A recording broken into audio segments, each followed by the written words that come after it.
Hi friends, ఈరోజు నేను బందోస చేస్తున్నాను. ఈ కప్పుతోటి సూజీ రవ్వ తీసుకున్నాను, బొంబాయి రవ్వ తీసుకున్నాను.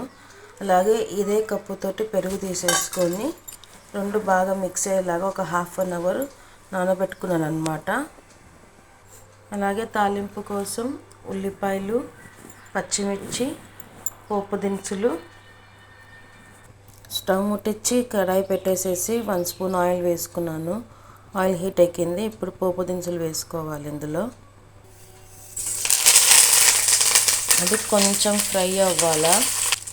ఇప్పుడు ఉల్లిపాయలు అలాగే పచ్చిమిర్చి వేసేసుకొని ఒక 5 మినిట్స్ ఫ్రై చేసుకోవాలి. పోపు వేగే లోపల ఇదంతా ఒక మిక్సీ జార్లో వేసేసుకొని నీట్గా బ్లెండ్ చేసుకోవాలన్నమాట.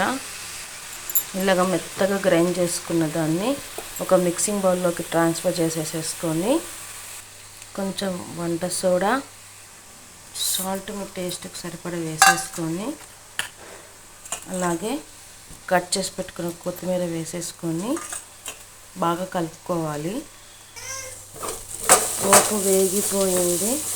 ఇప్పుడు స్టవ్ ఆపేసేసి ఇందులోకి బాగా మిక్స్ చేసుకోవాలన్నమాట. పోపు అంతా బాగా మిక్స్ చేసేసుకున్నాను, ఉల్లిపాయ పచ్చిమిర్చి అంతా. ఇప్పుడు అదే కడాయిలోనే 1 స్పూన్ ఆయిల్ వేసేసుకున్నాను. ఆయిల్ హీట్ ఎక్కింది. ఇప్పుడు ఇట్లా బందోసలాగా వేసేసుకోవాలన్నమాట. ఇలా వేసుకొని మీడియం ఫ్లేమ్లో కాల్చుకోవాలన్నమాట. ఇలా రెండో వైపు సెకండ్ సైడ్ కూడా ఫ్లిప్ చేసుకోవాలన్నమాట. అంతే, సెకండ్ వైపు కూడా ఇలా కాల్చుకోవాలన్నమాట క్రిస్పీగా. బందోస రెడీ అన్నమాట. ఇది పల్లీ చట్నీతో కానీ ఏ చట్నీతో అయినా కానీ తింటే టేస్ట్ చాలా బాగుంటుంది. తప్పకుండా మీరు కూడా ట్రై చేయండి. ఇట్లా ప్లెయిన్గా అయినా కానీ తినొచ్చు. ఈ వీడియో కనుక నచ్చట్లయితే లైక్ చేయండి, షేర్ చేయండి, సబ్స్క్రైబ్ చేసుకోండి. Please do like, share and subscribe to Teju creations. Thanks for watching. Hi.